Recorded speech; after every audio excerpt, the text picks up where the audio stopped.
أصبحنا وأصبح الملك لله والحمد لله، لا إله إلا الله وحده لا شريك له، له الملك وله الحمد وهو على كل شيء قدير. رب أسألك خير ما في هذا اليوم وخير ما بعده، وأعوذ بك من شر ما في هذا اليوم وشر ما بعده. رب أعوذ بك. السلام عليكم ورحمة الله وبركاته. اهلا يا بنات، عاملين ايه؟ يا رب تكونوا بخير. النهارده بقى فيديو جديد وروتين جديد ان شاء الله يعجبكم. بس قبل ما ابدا الفيديو كده حابه اقولك لو انتي اول مره تشوفي قناتي وعجبتك يا ريت تشتركي فيها وتفعلي الجرس على الكل عشان يوصلك كل كده فيديو جديد انا منزله، وكمان تخشي تكتبي لي كومنت حلو كده عشان اعرف ان انت جديده واخش ارحب بيكي. يلا بقى كده نبدا الفيديو كده ونسمي الله ونصلي على الرسول، اللهم صل وسلم وبارك على سيدنا محمد. بصوا بقى، ده اول روتين بعد العيد. اول حاجه يعني اول مره احط ايدي في الشقه من بعد العيد.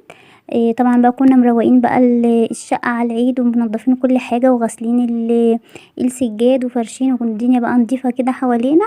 فما كنتش عملت حاجه في العيد، وكمان كنت تعبت. قعدت كام يوم كده في العيد كنت تعبانه، فما كنتش بعمل اي حاجه خالص. فجات لي بقى الفرصه ان انا اعمل بقى في اوضه الانتريه. حطيت فيها الشاشه، فقلت كده تغيير كده وتجديد واغير كده نظام الاوضه. بصراحه انا بقالي فتره كبيره عايزه اغير نظام الاوضه، نظام الشقه عموما، يعني اغير العفش اللي فيها وانقل الاوضه هنا في الاوضه الناحيه التانية وكده. بس للاسف مش نافع. يعني العفش مش بيخرج عندي من باب الاوضه وكده. ف يعني قلت خلاص بقى، هو ما فيش نصيب ان انا اشيلها من الاوضه خالص. اشيل الانتريه يعني من الاوضه هنا خالص. كنت ناويه يعني احطه في الصاله بره، واجيب اوضه الاطفال هنا وكده، بس يعني ايه ما منفعش. المهم بقى، فانا قلت اغير بقى نظام الاوضه كده. يعني بصوا، انا حاطه الكنبه الكبيره تحت في الاول، يعني كنت حاطاها تحت البرواز، وكرسيين ناحيه باب الاوضه، والكنبه صغيره في ظهره، زي يعني ما انتوا ما شفتوا كده في اول الفيديو كده.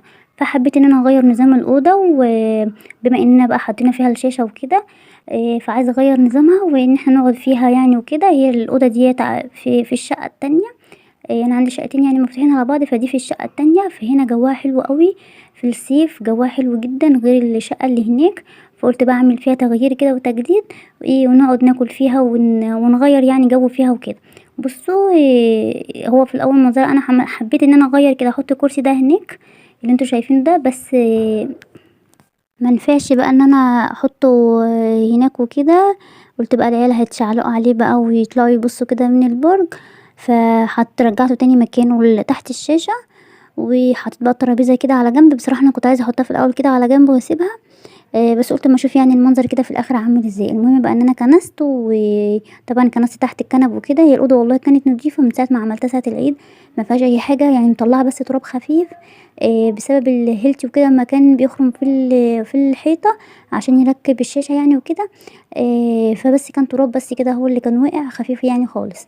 المهم كنستها ومسحتها، وكمان بقى حطيت السجاده كده. أنا في الاول شفطت السجاده بالمكنسه وركنتها على جنب عقبال ما خلصت. بصوا بقى، انا كده خلاص مسحتها وخلصتها. كنت ناويه احط الترابيزه اسيبها كده مكانها، بس هتلاقوني في الاخر بقى هرجعها في النص.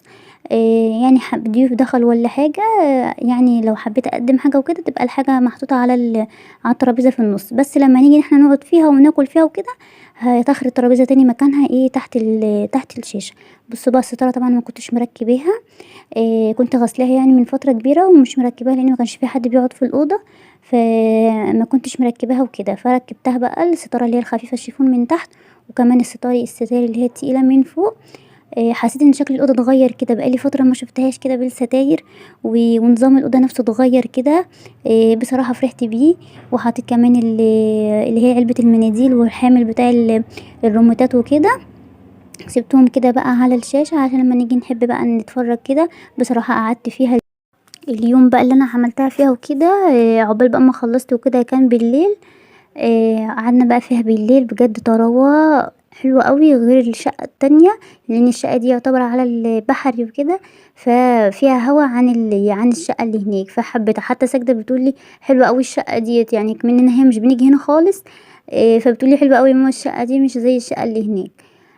بس كده بقى انا خلاص خلصتها. دخلت بقى اعمل غدا. انا هعمل النهارده غدا ايه؟ هعمل بقى مشويات، كفته مشويه وفراخ ولحمه.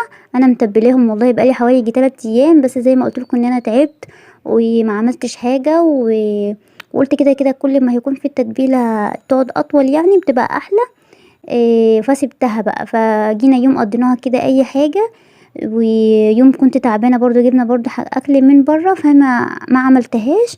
فقلت بقى خلاص هرمي بقى النهارده هشويهم وطالما انا ما عملتش بقى في العيد وكده فهعوضهم يعني وكده ونتغدى بقى كده ونعمل كده ايه، غدوه كده مشويات.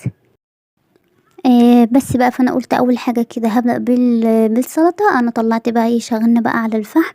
قعدنا كده بقى بره قدام الشقه وشغلنا بقى على الفحم، وجوزي بقى قعد يهوي كده، وحطيت له بقى اللحمه والفراخ، حطيتهم كده رصيتهم على الشبكه واديتهم له بقى يشوي فيهم. قلت عقبال ما انا بقى ايه اعمل السلطه واجهز بقى بقيه الحاجه اللي انا ايه عايزه اعملها وكده. الكفته برضو انا كنت لسه ما اديتهولوش عشان الكفته مش بتاخد يعني وقت في السوا. السوا بتاعها يعني يا دوبك تشمي كده النار بتستوي على طول غير اللحمه والفراخ. فقلت بقى عقبال بقى ما يتشووا كده ايه اصبع الكفته. بصوا الكفته دي انا جايباها متبله. كنت جايباها مع اللحمه بتاعه العيد وكده.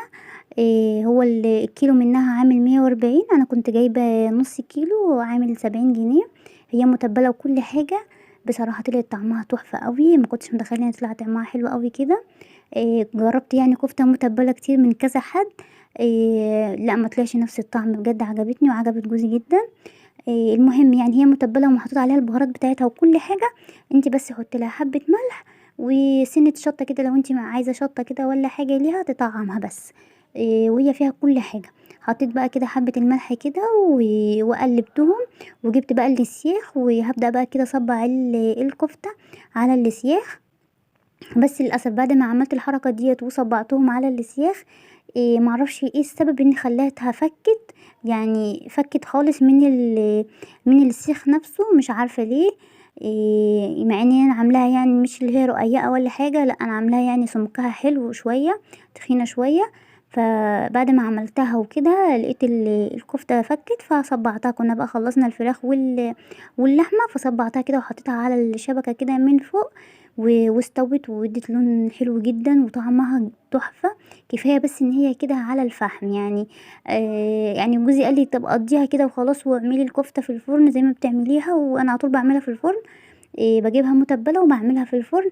فقال لي انت بتعمليها حلو في الفرن كده ونقضيها. قلت له لا، يعني على الفحم حاجة تانية بتبقى ليها طعم تاني بصراحة، غير يعني لما بتحطيها في البوتاجاز كده وفي الفرن. بصوا بقى انا بعد ما صبعتها زي ما قلت لكم كده على اساس بقى ان انا اطلع له السياخ ويشويهم على طول، لقيتها بقى ابتدت تفك وانا واقفه جنبه. لقيتها ابتدت تفك من السيخ. فقلت لا بليها بقى، فشلتها وقلت بقى نعملهم كده يعني. بص انا جربت السيخ الاول، لقيتها ابتدت تفك رشلتها وحطيتها على الشبكه نفسها. واللحمه بقى والفراخ كانوا خلاص قربوا بقى يستووا خلاص يعني. بصوا لونهم بقى حلو جدا وخلاص كده يعني شفناهم لقيناهم استووا. فهنشيلهم وهنحط بقى مكانهم الكفتة كده كلها لحد بقى ما ايه ما اجهز بقية الحاجة. عملت انا بقى سلطة خضراء وكمان عملت سلطة طحينة وهغرفهم بقى كده في الاطباق واجهز الحاجة وخلاص بقى وكده. بس كان الاكلة دي كان ناقصها بقى عيش صبح. بس انا للاسف بقى لان انا اصلا ما كنتش ناويه ساعتها اشوي زي ما قلت لكم. انا بقالي فتره، بقالي كام يوم كده حوالي 3 ايام حطاها كده في التلاجة. فما كنتش ناويه ان انا اشوي النهارده، فجت يعني كده بالصدفه فما جبتش عيش صابح. فيعني بقى امرت عيش بقى من اللي عندي في التلاجة. بصوا بقى المنظر، بصوا الحلاوه. والله كانت طعمها حلو قوي. هي اللحمه يعني ايه كانت بتشد شويه، بس كانت طعمها حلو برضو. وبصوا بقى الكفته حطيت بقى جبت السرفيس بقى كده وحطيت في الجرجير من تحت، ورصيت بقى كده الكفته والفراخ واللحمه كده رصيتهم كده كلهم.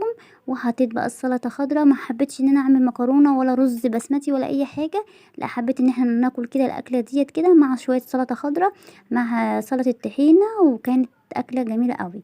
بعدها بقى قلت بقى عايزين نحلي بقى كده بحاجه حلوه. كنت بقى برضو يوميها كنت جايبه بطيخة وكنت مسقعاها كده في التلاجة. قلت كده يعني اقطع طبق كده نرطب كده على قلبنا كده بعد الاكل المتينه ديت.